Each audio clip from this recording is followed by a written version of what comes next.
الحمد لله وكفى وسلام على عباده الذين اصطفى أما بعد أعوذ بالله من الشيطان الرجيم بسم الله الرحمن الرحيم فذكر بالقرآن من يخاف وعيد وقال رسول الله صلى الله عليه وسلم خيركم من تعلم القرآن وعلمه سبحان ربك رب العزة عما يصفون وسلام على المرسلين والحمد لله رب العالمين۔ آج میں سورۃ القریش کی برکتیں آپ کو بتانے لگا ہوں۔ نبی علیہ السلام نے ارشاد فرمایا کہ جس بندے نے فجر کی نماز پڑھی اور پھر وہ سورج کے طلوع ہونے تک مسجد میں بیٹھا رہا، پھر اس نے فصلی رکعتین 2 رکعتیں نماز ادا کی، اللہ تعالی جہنم کی آگ اس پر حرام فرما دیں گے۔ تو قیامت کے دن کا نور بھی ملے گا ان نوافل کی وجہ سے، اور جہنم کی آگ بھی حرام ہو جائے گی۔ نفل ادا کرنے والے بندے کو اللہ تعالی قیامت کے دن جہنم میں نہیں ڈالیں گے۔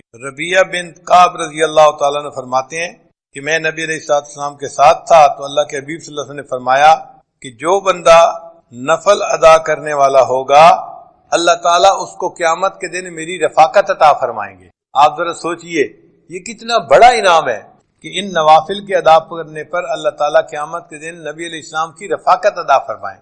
ایک بچہ اگر کسی مجمع میں اپنے باپ سے بچھڑ جائے تو کتنا پریشان ہوتا ہے، تو دنیا کے اندر بچہ باپ سے بچھڑ کے اتنا پریشان نہیں ہوگا جتنا ایک امتی قیامت کے دن نبی علیہ السلام سے بچھڑ کے پریشان ہو۔ اور اس دن اگر نبی علیہ السلام کی رفاقت نصیب ہو جائے تو یہ بہت بڑی سعادت کی بات ہے۔ اور جو بندہ نوافل ادا کرتا ہے اس کو اللہ تعالیٰ کا قرب نصیب ہو جاتا ہے۔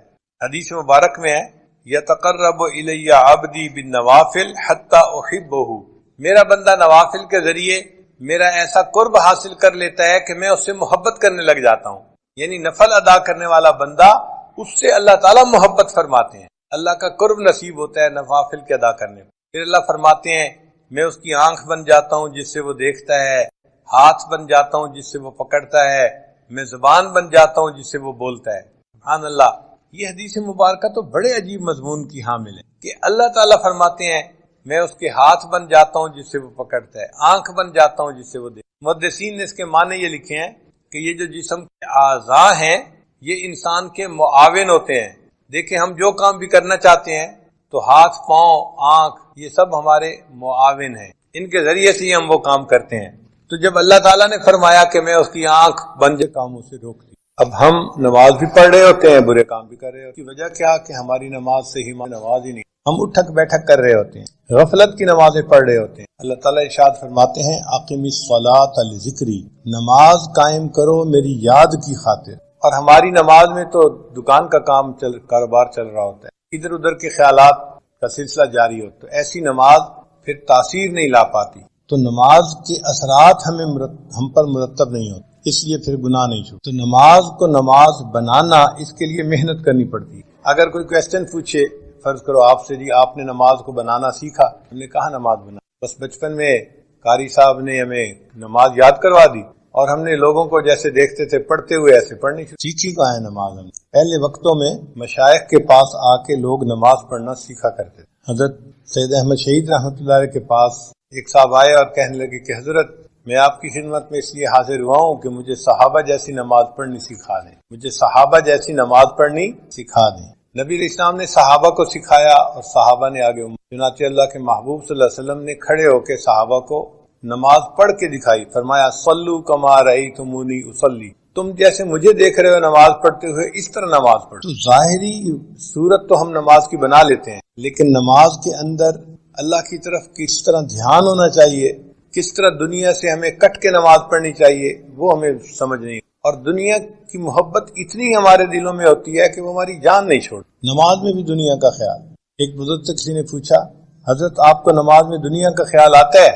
انہوں نے فرمایا وہی نہ دنیا نہ نماز میں آتا ہے نہ نماز کے بعد۔ اب ہم اگر چاہتے ہیں کہ نماز کے اندر ہماری حضوری بن جائے اس کے لیے ہمیں کثرت ذکر کرنی پڑے۔ آپ حیران ہوں گے جی کہ ذکر کا کیا تعلق نماز کی یکسوئی کے ساتھ؟ ذکر سے انسان کو یکسوئی ہے اور وہ یکسوئی وہ کنسنٹریشن پھر نماز میں کام آتی ہے۔ اس کو ایک مثال سے سمجھیں، ایک آدمی اگر کہے کہ جی میں نے باکسنگ کا مقابلہ کرنا ہے، تو جب طے ہو گیا باکسنگ کا مقابلہ تو آپ اس بندے کو دیکھیں گے کہ وہ روزانہ ورزش کرتا ہے، کبھی جاگنگ کر رہا ہوگا، کبھی ایکسرسائز کر رہا ہوگا اور کبھی ایک لیدر کے تکیے کو مکے مار رہا ہوگا۔ یہ کیوں ایکسرسائز کر رہا ہے؟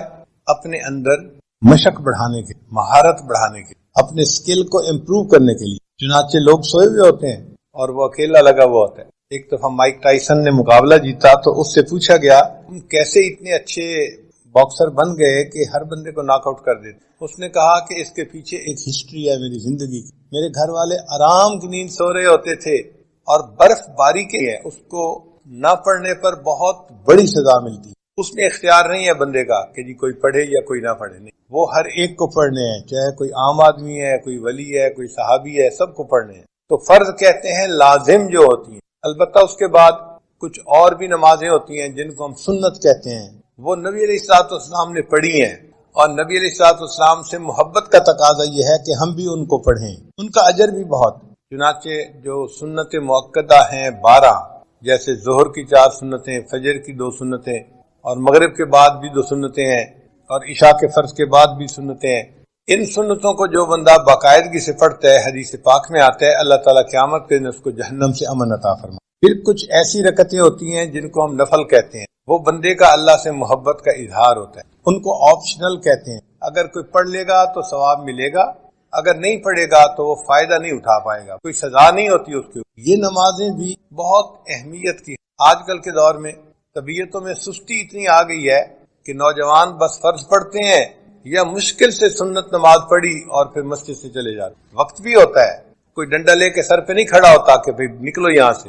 وقت بھی ہوتا ہے مگر طبیعت کے اندر نفل پڑھنے کا شوق نہیں. یہ افسوس کی بات ہے. نفل کو بھی ہمیں پڑھنا چاہیے. چنانچہ حدیث پاک میں نفل نمازوں کو پڑھنے کے بڑے فضائل وارد ہیں. حدیث مبارکہ میں ہے کہ جو بندہ فجر کے بعد اپنی جگہ پر بیٹھا رہے، فجر کی نماز کے بعد، اور ذکر اذکار کرتا رہے حتیٰ کہ سورج طلوع ہو جائے، پھر اس کے بعد وہ اگر 2 رکعت اشراق کی نماز پڑھے گا تو اس کو 1 حج اور 1 عمرے کا ثواب عطا ہوگا. اور صحابی کہتے ہیں کہ نبی علیہ السلام نے جب یہ فرمایا تو 3 دفعہ کہا کہ مکمل مکمل مکمل، یعنی حج اور عمرے کا ثواب تھوڑا نہیں ملے گا، مکمل حج مکمل عمرے کا ثواب ملے گا. حیران ہوتے ہیں، حج کرنا تو ایک مشقت والا کام ہے اور بڑا ٹائم لگتا ہے اور پیسے لگتے ہیں، وقت لگتا ہے، اور یہاں 2 رکعت پہ حج کا ثواب مل گیا، عمرے کا ثواب مل گیا. تو علماء نے بات سمجھائی کہ دیکھو، ایک ہوتا ہے ضابطہ اور ایک ہوتا ہے رابطہ. ضابطہ تو ہوتا ہے کہ ایک روٹین بنی ہوئی ہے، اس کے مطابق کچھ کام کرنے پر اس بندے کو، اور رابطہ اس کے تعلق کے اوپر ہوتا ہے. اب اس کی مثال یوں سمجھیں کہ آپ کے ہاں ایک مزدور کام کرتا تھا اور آپ اس کو روزانہ کے 500 روپے دیتے مزدوری. ایک دن وہ غم زدہ سا بیٹھا ہوا ہے تو آپ اس سے پوچھتے ہیں کہ بھئی کیا ہوا؟ وہ کہتا ہے جی کہ میری بیٹی کی شادی ہے 1 ہفتے کے بعد، اور میرے پاس تو کچھ وسائل نہیں، تو میں بہت پریشان ہوں کہ میں بیٹی کی رخصتی کیسے کروں. اس کی بات سن کے آپ کے دل میں اس کے ساتھ ہمدردی پیدا ہوتی ہے. اب آپ اس کو 10,000 روپے دیں، بھئی اپنی بیٹی کی شادی کے لیے میری طرف سے 10,000 روپے. اب دیکھیں، ضابطہ یہ تھا کہ اس نے پورا دن مزدوری کرنی تھی اور 500 روپے کمانے تھے، اور جب مالک سے اس کا رابطہ ہوا تو 2 منٹ کی گفتگو کے بعد اس کو 10,000 روپے. تو فرض نمازوں پہ انسان کو ضابطے کے مطابق اجر ملتا ہے، بہت زیادہ ہوتا ہے وہ بھی. لیکن جو فرضوں سے بھی آگے بڑھ کے کام کرتا ہے تو اللہ تعالیٰ کو اس سے پیار آتا ہے، اور پھر بڑوں کی دین ہمیشہ بڑی ہوتی ہے. اللہ تعالیٰ اس بندے کو اپنے خزانوں سے دیتے ہیں اور بڑا انعام عطا فرماتے. آپ کے گھر میں ڈرائیور ہے، ایک دن وہ آپ کے پاس شہد کی بوتل لے کے آ گیا. وہ جی ہمارے گاؤں میں درخت کے اوپر شہد کا چھتا لگا ہوا تھا، کل ہم نے اتارا، چونکہ چھوٹی مکھی کا شہد تھا اور خالص تھا تو میں نے سوچا میں آپ کے لیے لے کے آتا ہوں. اب وہ شہد کی ایک بوتل آیا، لیکن آپ کے دل میں اپنی جگہ بنا کے چلا گیا کہ آپ نے سوچا کہ اچھا یہ مجھ سے اتنا تعلق رکھنے والا ہے. اس کو یہ خیال تھا کہ یہ شہد میں اپنے مالک کو دوں گا تاکہ وہ ناشتے میں استعمال کرے. وہ شہد لانا اس کے لیے ضروری نہیں تھا، محبت کا اظہار تھا، لیکن اس محبت کے اظہار کی وجہ سے آپ کا تعلق اس کے جڑ گیا، اس نے آپ کے دل میں جگہ بنا لی. اسی طرح نوافل آپشنل ہوتے ہیں، لیکن جب انسان نوافل ادا کرتا ہے تو اللہ تعالیٰ کے ہاں اس بندے کی جگہ بن جاتی، اللہ تعالیٰ اس بندے سے محبت فرماتے ہیں. چنانچہ احادیث میں لکھا ہے کہ نوافل کے فضائل میں سے ایک یہ بھی ہے کہ قیامت کے دن اللہ تعالیٰ بندے کی نماز کو چیک کریں گے، دیکھیں گے، اور اگر نماز میں کوئی کمی ہوگی، کوتاہی ہوگی، تو اللہ تعالیٰ فرشتوں کو فرمائیں گے میرے اس بندے کے نام اعمال میں نوافل کو دیکھو، اگر نفل موجود ہیں تو ان کو فرضوں کی جگہ قبول کر لو. سبحان اللہ. ہمارے نوافل ہمارے فرضوں کی کمی کو پورا کر دیں گے۔ تو یہ کتنا بڑا اللہ کا فضل ہے اور کرم ہے کہ ان کو ہم باقاعدگی سے اگر پڑھیں تو اللہ تعالیٰ اس کے بدلے ہمارے فرائض کے حساب کو آسان کر۔ پھر یہ جو نوافل ہے نا، یہ فرائض کا حصار ہے کہ جو بندہ نوافل وقت پہ ادا کرتا ہے وہ فرائض کو اپنے وقت پہ زیادہ بہتر طریقے سے ادا کر سکے، اور اگر نوافل میں سستی کرے گا تو وقت کے ساتھ ساتھ سنن پر عمل کرنے میں سستی کرے گا، اور جو سنن پر سستی کرنے میں عمل کرے گا اللہ تعالیٰ اس کو فرائض سے محروم فرما دیں گے، اور جو فرائض سے محروم ہو گیا وہ انسان بدبخت۔ تو نوافل حصار ہیں انسان کے فرائض کا، اور ہم دیکھتے بھی ہیں بعض نوجوان بچے باہر ملکوں میں، عرب ملکوں میں خاص طور پر، ان کو صرف نماز کے فرائض پڑھنے کی عادت ہوتی ہے۔ چنانچہ آپ جماعت کے ساتھ نماز پڑھیں جدہ یا کسی اور جگہ پر، تو شروع میں آپ دیکھیں گے کہ 10 بندے ہوں گے امام کے ساتھ تکبیر اولیٰ سے نماز پڑھنے، لیکن پھر نوجوان آنے شروع ہو جائیں گے اور 4 رکعت مکمل ہونے تک پوری مسجد نوجوانوں سے بھر جائے گی۔ اتنے نوجوان نماز کے لیے آئے کہ پوری مسجد ہی بھر گئی، لیکن جیسے ہی سلام پھیرا وہ نوجوان اسی وقت اٹھ کے واپس جانا شروع کر دیں گے، اور 1 منٹ کے اندر پھر وہی 10-15 بندے جو نماز پڑھ رہے تھے پہلے وہی رہ جائیں گے، باقی سب مسجد۔ تو گویا اب نوجوانوں نے صرف فرضوں کو ہی نماز بنا لیا، سنتوں کو پڑھنے کا شوق نہ رہا، نفل کا ذوق نہ رہا۔ اس میں پھر ہوتا کیا ہے کہ جو صرف فرض پڑھنے والے ہیں پھر کئی دفعہ فرض میں سستی کر جاتے ہیں، آ نہیں پاتے۔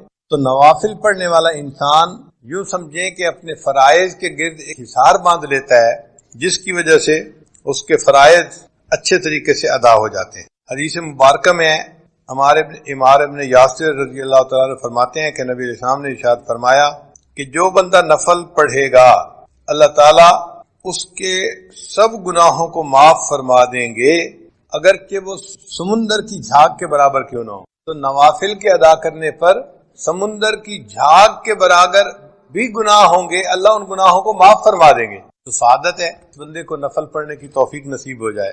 اور ایک حدیث پاک میں ہے کہ بندہ جو نوافل پڑھتا ہے تو اللہ تعالیٰ فرشتوں کو فرماتے ہیں کہ نام اعمال میں صدقہ کرنے کا ثواب لکھا جائے، اور صدقہ کرنے سے مصائب ٹلتے ہیں۔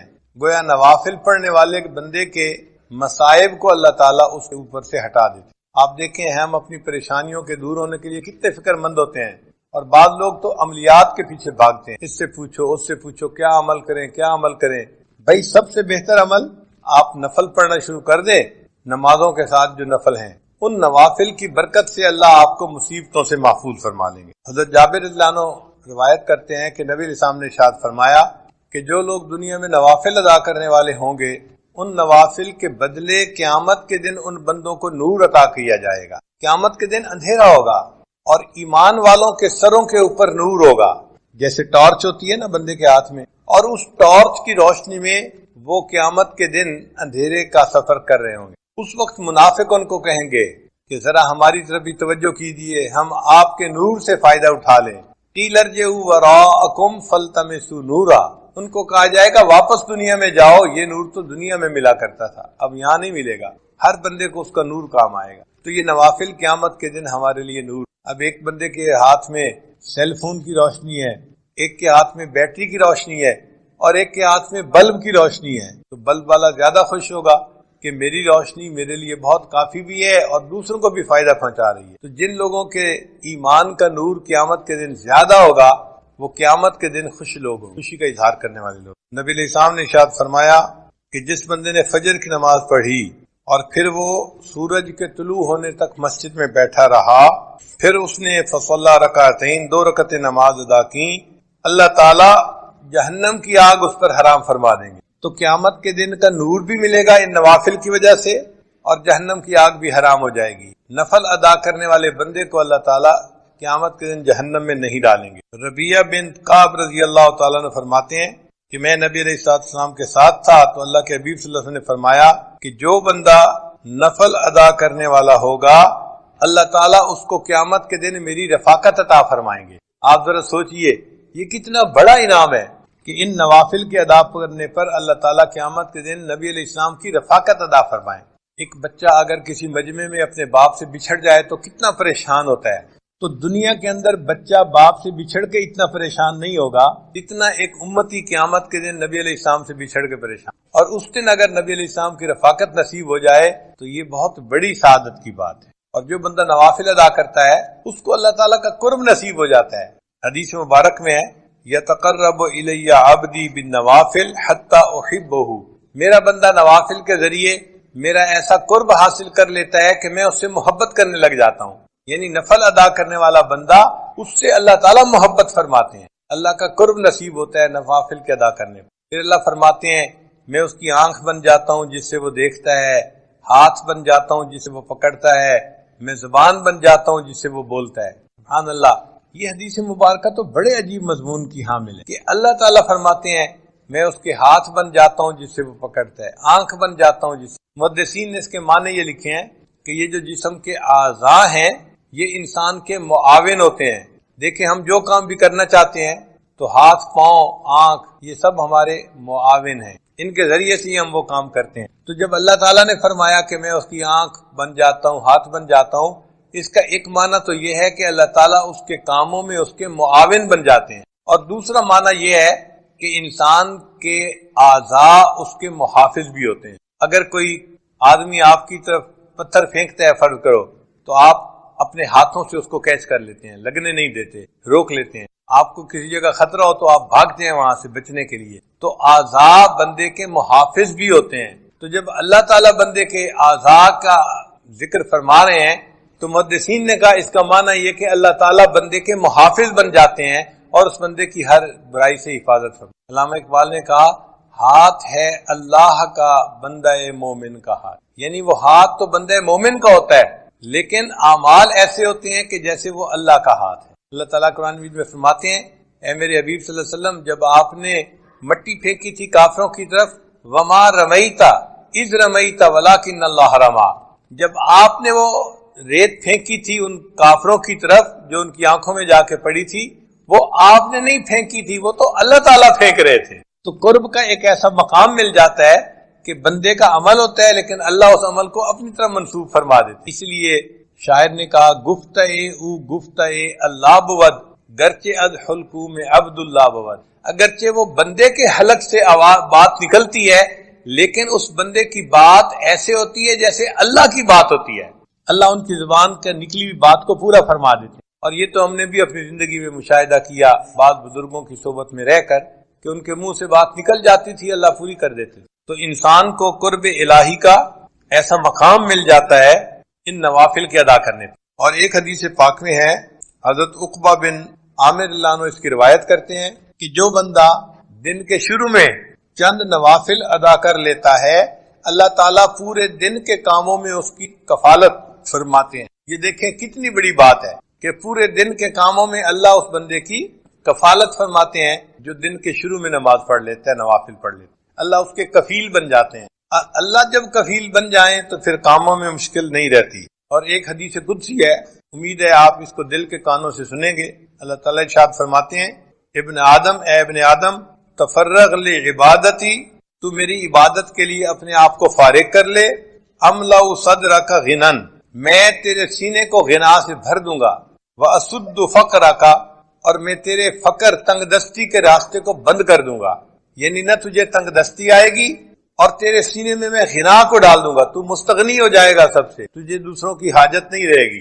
تو دیکھیے نوافل کے ادا کرنے پر دنیا کے فائدے بھی کتنے ہیں انسان کے لیے۔ وَإِلَّا تَفْعَلْ، اور اگر تو ایسا نہیں کرے گا یعنی نوافل نہیں پڑھے گا، مَلَأْتُ يَدَيْكَ شُغْلًا، میں تیرے ہاتھوں کو کاموں میں مصروف کر دوں گا۔ اور واقعی آج ہاتھ کاموں میں ایسے مصروف ہیں، ایک کام ختم نہیں ہوتا دوسرا اوپر سے، دوسرا ختم نہیں ہوتا تیسرا اوپر سے، تیسرا ختم نہیں ہوتا چوتھا اوپر سے، اسائنمنٹس کے بعد اسائنمنٹ۔ تو اللہ نے اس بندے کے ہاتھوں کو کاموں سے مشغول کر دیا۔ وَلَمْ أَسُدَّ فَقْرَكَ، اور میں تیرے فقر کے راستے کو بند بھی نہیں کروں گا۔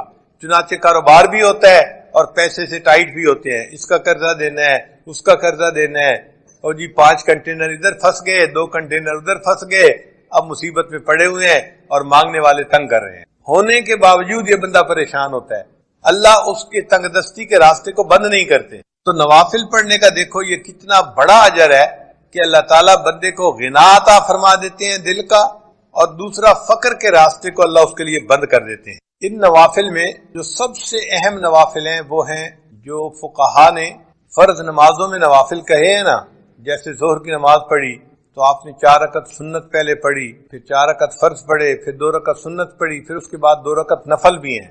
تو سب سے پہلا کام یہ کریں کہ نمازوں کو مکمل طور پہ پڑھنا شروع کریں. وہ جو فرض نمازوں کے نوافل ہیں ان کو چھوڑے نہیں، ان کو ضرور پڑھیں. اسی طرح مغرب کی نماز پڑھی تو 3 فرض پڑھے، 2 رکعت سنت پڑھی، پھر اس کے بعد 2 رکعت نفل بھی ہیں. نوجوان وہ نفل چھوڑ دیتے ہیں، وہ نہیں چھوڑنے، ان کو باقاعدگی سے پڑھنا شروع کر دیں. اس پہ کوئی زیادہ وقت نہیں لگتا، عادت کی بات ہوتی ہے. جن کو عادت ہوتی ہے وہ پڑھ لیتے ہیں، جن کو عادت نہیں ہوتی وہ چھوڑ دیتے ہیں. اسی طرح عشاء کے بعد آپ نے فرض پڑھے، پھر 2 رکعت سنت پڑھی، پھر اس کے بعد 2 رکعت نفل ہیں، پھر وتر کی نماز ہے اور وتر کے آخر پہ پھر 2 رکعت نفل ہیں. تو یہ جو وتر سے پہلے اور بعد میں نوافل ہیں ان کو ضرور پڑھیں. جب آپ نے نمازوں کے یہ نوافل پڑھ لیے، یعنی آپ نے نمازوں کو نوافل کے ساتھ ادا کرنا شروع کر دیا، اس کے بعد اگلا قدم ہے کہ آپ نوافل میں سے جو سب سے اعلیٰ نوافل ہیں، تہجد کے نوافل، ان کو بھی پڑھنے کی عادت ڈالیں. تہجد کی نماز پڑھنی کوئی مشکل کام نہیں ہے، انسان کے روٹین کا مسئلہ ہے. عبادت کرتے ہیں جن کے پہلو بستروں سے جدا رہتے ہیں رات کے وقت اللہ کی یاد میں، تو ان اللہ کے عاشقوں میں نے بھی اپنا نام ضرور لکھوانا ہے. جب آپ اس انداز سے سوچیں گے نا تو پھر تہجد پڑھنی آپ کے لیے مشکل نہیں ہوگی. الارم لگا کے رکھیں گے، آنکھ کھل جائے گی، اور کئی مرتبہ تو بغیر الارم کے بھی آنکھ کھل جائے گی. تو ایک دل میں حسرت ہو کہ اے اللہ، ہر رات آپ کے جو عاشقوں کی فہرست بنتی ہے، کاش کہ میں ہر رات ان میں اپنا نام ضرور درج کروا دوں. پھر آدھا گھنٹہ پہلے اٹھ کے تہجد پڑھنی کوئی مشکل کام نظر نہیں. اور اس میں اپنے اپنی سوچ کی بات ہے. آپ یہ نہ سوچیں میں تہجد نہیں پڑھتا، معاملہ کچھ اور ہے. مجھے تہجد کی توفیق نہیں دی جاتی، اللہ تعالیٰ نہیں پڑھنے دیتے. حدیث پاک سے ثابت ہے، نبی السلام نے ارشاد فرمایا جب رات کا وقت ہوتا ہے اللہ تعالیٰ فرشتوں کو بلاتے ہیں اور فرماتے ہیں کہ دیکھو یہ میرے مقبول بندوں کے اٹھنے کا وقت ہے، میرے محبوب بندوں کے اٹھنے کا وقت ہے، اور اس وقت میں فلاں فلاں فلاں وہ میرے مبغوض بندے ہیں، میں انہیں پسند نہیں کرتا. تم جاؤ اور ان کے سروں پر پہرا دو اور ان کو تھپکی دے کے سلا دو، میں نہیں چاہتا کہ وہ اٹھیں اور وہ مجھ سے مانگیں. تو حدیث پاک میں آتا ہے کہ فرشتے تھپکی دے کے سلا دیتے ہیں، بندہ گہری نیند سویا ہوتا ہے، تہجد میں اس کی آنکھ ہی نہیں کھلتی. تو یہ نہیں کہ ہم تہجد نہیں پڑھتے، معاملہ کچھ اور ہے. پڑھنے کی اللہ توفیق ہی نہیں دیتے، اس لیے کہ اللہ تعالیٰ اس وقت میں ہمارا چہرہ دیکھنا ہی پسند نہیں کرتے، شکل ہی نہیں پسند کرتے. پھر اللہ تعالیٰ فرشتوں کے دوسرے گروپ کو کہتے ہیں کہ دیکھو فلاں فلاں فلاں میرے نیک بندے ہیں، تم جاؤ اور ان کو پر مار کے جگا دو تاکہ یہ اٹھے تہجد پڑھے اور میں ان کی جھولیوں کو انعام سے بھر دوں. چنانچہ سوئے ہوئے ہوتے ہیں، تھکے ہوئے ہوتے ہیں، اچانک آنکھ کھل جاتی ہے. وہ جو آنکھ کھلتی نہیں ہے وہ خود بخود نہیں کھلتی، وہ آنکھ کھلوائی جاتی ہے. اللہ تعالیٰ فرشتے کے ذریعے سے آنکھ کھلواتے ہیں، میرے بندے اٹھو مجھ سے مانگو میں تمہیں عطا کر دوں. پھر اللہ تعالیٰ تیسرے گروپ کو کہتے ہیں فرشتوں کے کہ جاؤ اور میرے فلاں فلاں بندے وہ میرے مقربین ہیں، ان کی صرف کروٹ بدل دو. وہ سارا دن دین کا کام کرتے رہے، ان کا جسم تھکے ہوئے ہیں، بس ان کی کروٹ بدل دو. اگر وہ چاہیں گے تو وہ اٹھ کے تہجد پڑھ لیں گے، اور اگر وہ چاہیں گے تو وہ سوئے رہیں گے. میں ان کے تہجد پڑھنے پہ بھی راضی ہوں، میں ان کے سونے پہ بھی راضی ہوں. یہ وہ لوگ ہوتے ہیں کہ جن کی نیند ان کے لیے عبادت بن جایا کرتی. تو یہ 3 طرح کے گروپ رات کے وقت جو ہے آتے ہیں اور بندوں کو جگاتے ہیں یا کروٹ بدلتے ہیں یا بندوں کو سلا دیتے ہیں. تو معاملہ ہمارے اختیار میں نہیں ہے، اللہ کے اختیار میں ہے. اس لیے ہم اللہ سے توفیق مانگے کہ اللہ ہمیں رات کی اس عبادت سے محروم نہ فرما دیجیے. اور جس دن آپ کو تہجد نہ ملے غم ہونا چاہیے، فکر ہونی چاہیے کہ آج کون سا گناہ مجھ سے سرزد ہو گیا جس کی وجہ سے میں تہجد سے محروم کر دیا گیا. فکر ہوگی تو تہجد کی توفیق بھی نصیب ہوگی. آج بھی دنیا میں ایسے لوگ ہیں سالوں ان کی تہجد قضا نہیں ہوتی. ہمارے حضرت مرشد عالم رحمۃ اللہ علیہ فرمایا کرتے تھے کہ تہجد کے وقت اتنا نور برستا ہے کہ دیہاتی عورتیں جو اس وقت اٹھ کر لسی بناتی ہیں اپنے گھروں میں وہ بھی تہجد کے انوارات سے محروم نہیں رہتی. تو جو عورتیں لسی بلوتی ہیں اگر وہ تہجد کے انوارات سے محروم نہیں رہتی تو جو اٹھ کے، آپ یوں سمجھیں کہ جن لوگوں کے نفسانی شیطانی تعلقات ہوتے ہیں ان کو اگر اپنے دوست سے ملنے کا وقت مل جائے تو کتنے خوش پھر رہے ہوتے ہیں، ان کو اس وقت کا انتظار ہوتا ہے. اگر یہ دنیا کے اس قسم کے تعلقات میں ان کی یہ حالت ہے تو جن کو اللہ سے محبت ہے پھر ان کو بھی دن میں 5 مرتبہ اپنے محبوب سے ملاقات کا انتظار ہوتا ہے. وہ فجر پڑھتے ہیں، ظہر کا انتظار شروع، ظہر پڑھتے ہیں تو پھر عصر کا انتظار شروع، عصر پڑھتے ہیں تو مغرب کا، مغرب پڑھتے ہیں تو عشاء کا۔ وہ سارا دن نماز کے انتظار میں ہی رہتے ہیں، اور نماز پڑھنے سے ان کو دلی سکون نصیب ہوتا ہے۔ چنانچہ ایک بزرگ تھے شیخ عبد الواحد رحمۃ اللہ علیہ، ان کے سامنے کسی نے تذکرہ کیا کہ جنت میں نماز نہیں ہوگی تو وہ آنسوؤں سے رونے لگ گئے۔ کسی نے کہا کہ حضرت آپ رو کیوں رہے ہیں؟ فرمانے لگے اگر جنت میں نماز نہیں ہوگی تو پھر جنت میں پھر ہمیں مزہ ہی کیا آئے گا؟ اگر نماز نہیں ہوگی تو جنت میں ہمیں مزہ ہی پھر کیا آئے گا؟ سوچیں ان کو کتنا نماز میں مزہ ملتا ہوگا کہ جنت میں نماز پڑھنے کی جو انتظار میں لگے ہوئے ہیں۔ ثابت بنانی رحمت اللہ علیہ ایک بزرگ تھے، وہ ہمیشہ دعا مانگتے تھے، اے اللہ اگر کسی بندے کو قبر میں نماز پڑھنے کی اجازت ہو سکتی ہے، اے اللہ مجھے قبر میں نماز پڑھنے کی بھی توفیق عطا فرما دینا۔ وہ یہ ہمیشہ دعا مانگتے تھے۔ ایک صاحب کہتے ہیں کہ میں ثابت بنانی کے تدفین میں شامل تھا، جب دفن کر کے ہٹے تو کہنے لگے کہ میں آخری بندہ تھا جو قبر کے پاس کھڑا تھا، ایک اینٹ اپنی جگہ سے ہٹ گئی تو میں نے سوچا کہ میں اس اینٹ کو ذرا ٹھیک کر دیتا ہوں۔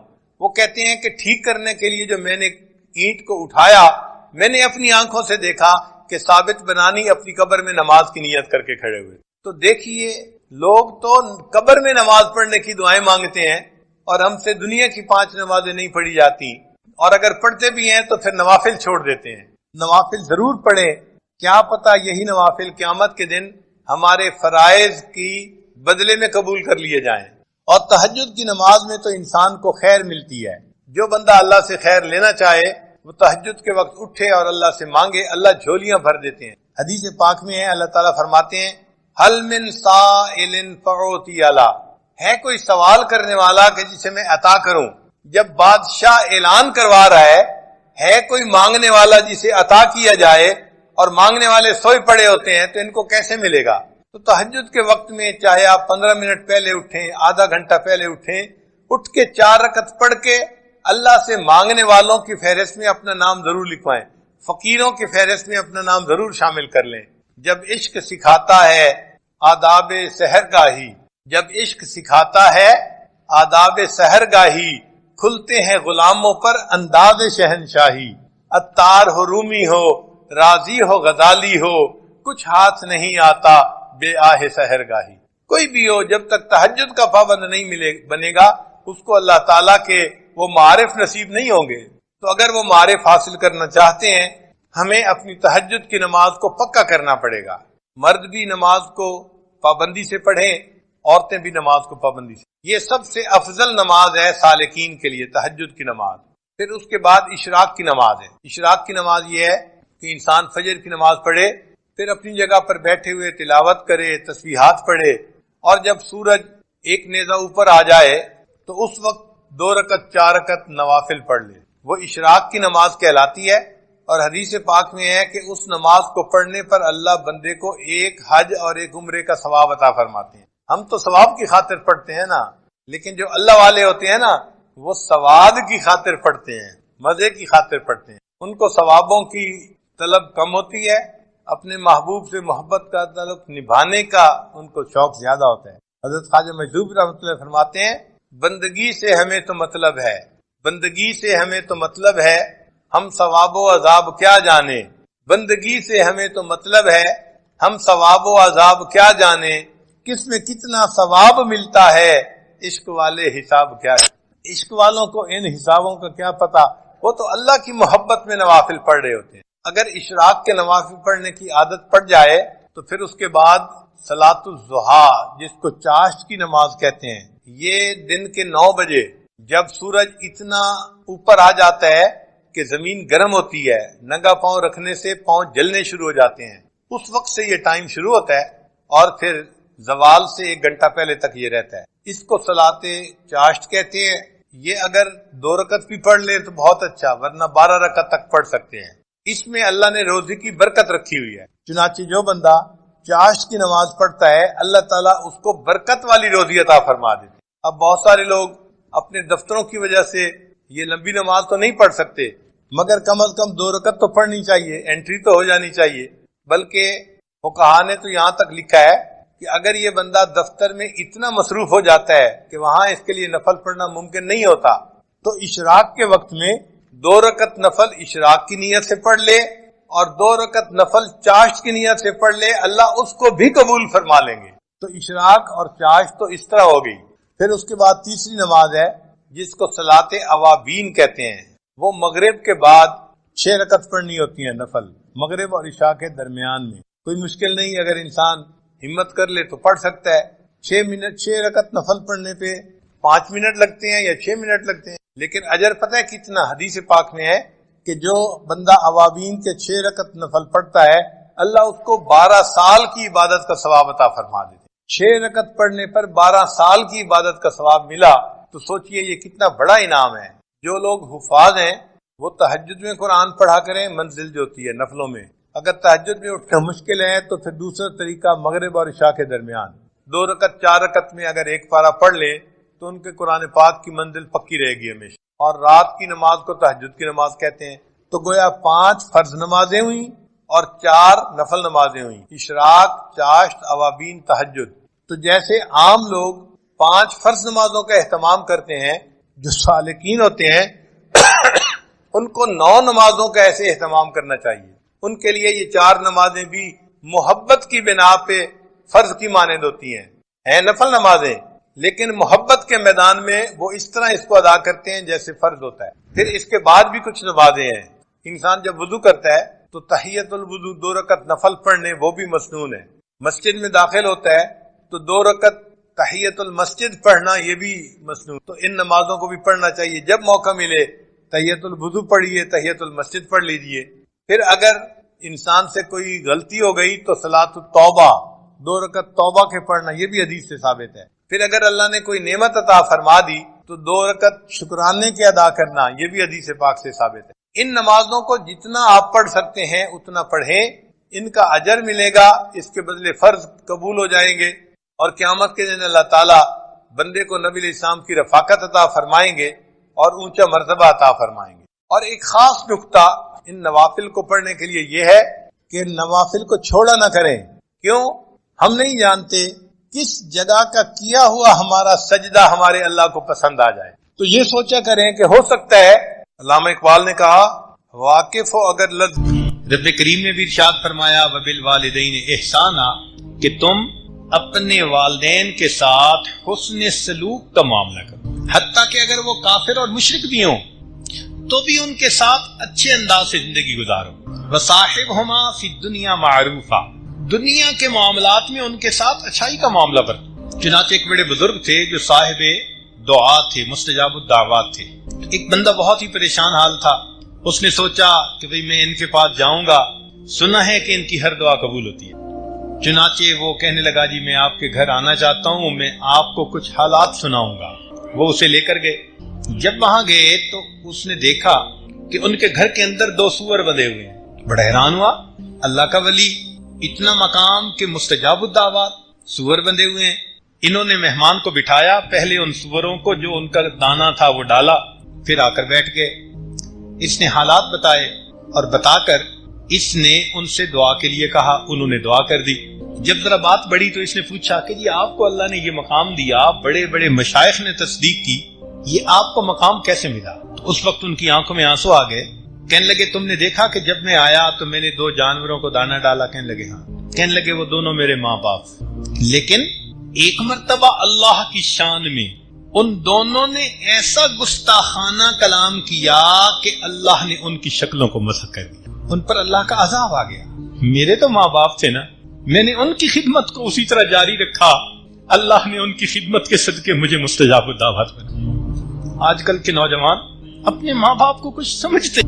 نمبر 3 فرمایا الابتعاد من اہل الفسق والمعاصی، الابتعاد عن اہل الفسق والمعاصی، فسق و فجور والے جو لوگ ہوتے ہیں ان سے الگ رہنا۔ اور یہ تو ہم روز اللہ سے وعدہ بھی کرتے ہیں، روز اللہ سے وعدہ کرتے ہیں، اور مزے کی بات باوضو ہو کر وعدہ کرتے ہیں، اور بھی عجیب بات مسجد میں کھڑے ہو کر وعدہ کرتے ہیں، اور بھی عجیب بات حالت نماز میں وعدہ کرتے ہیں، روز وعدہ کرتے ہیں۔ وتر میں کون سی دعا پڑھتے ہیں؟ وَنَخْلَعُ وَنَتْرُكُ مَن يَفْجُرُكَ، اور صبح انہی کے ساتھ دوستی کر رہے ہوتے ہیں۔ یہ بروں کی دوستی بندے کو بالآخر ڈبو کے رہتی.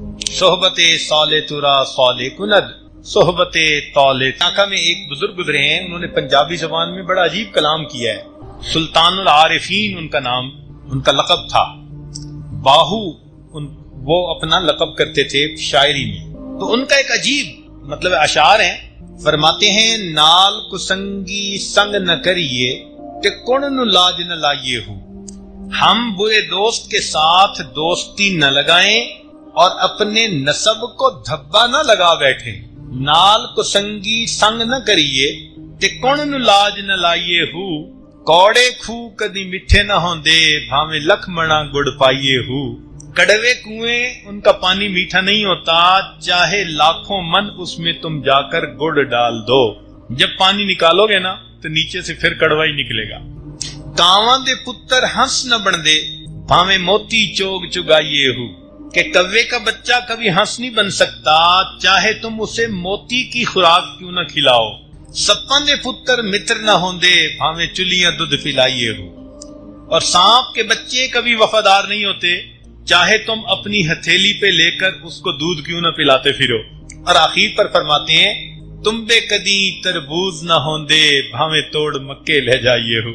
ہنزل ایک پھل ہے، دیکھنے میں تربوز خربوزے کی طرح ہوتا ہے، اتنا کڑوا کہ اگر صبح کے وقت اس کو اپنے ہونٹ پہ آپ لگائیں تو شام تک کڑواہٹ ختم نہیں ہوتی، اتنا کڑوا ہوتا ہے. فرمانے لگے کہ جو اس طرح کا ہوتا ہے نا اس کو تم لے کے مکے بھی اگر چلے جاؤ تو جا کر تربوز بن. تو ان کے ساتھ اگر تو دعوت کا تعلق ہے پھر تو شریعت اس پر ثواب دے گی، ان کو اللہ کی طرف بلاؤ. اور اگر مدعو ہو کر جائیں اور انہی کے رنگ میں رنگنے کا مسئلہ ہو پھر شریعت کہتی ہے کہ ایک طرف رہو. چوتھا فرمایا زیارت القبور فإنها تذکر الآخرہ.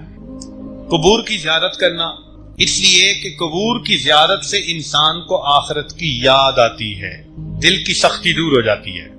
پانچواں النظر فی عواقب المفسدین. جو مفسد ہیں، بدکار ہیں، ان کے انجام پہ ذرا نظر دوڑائیے.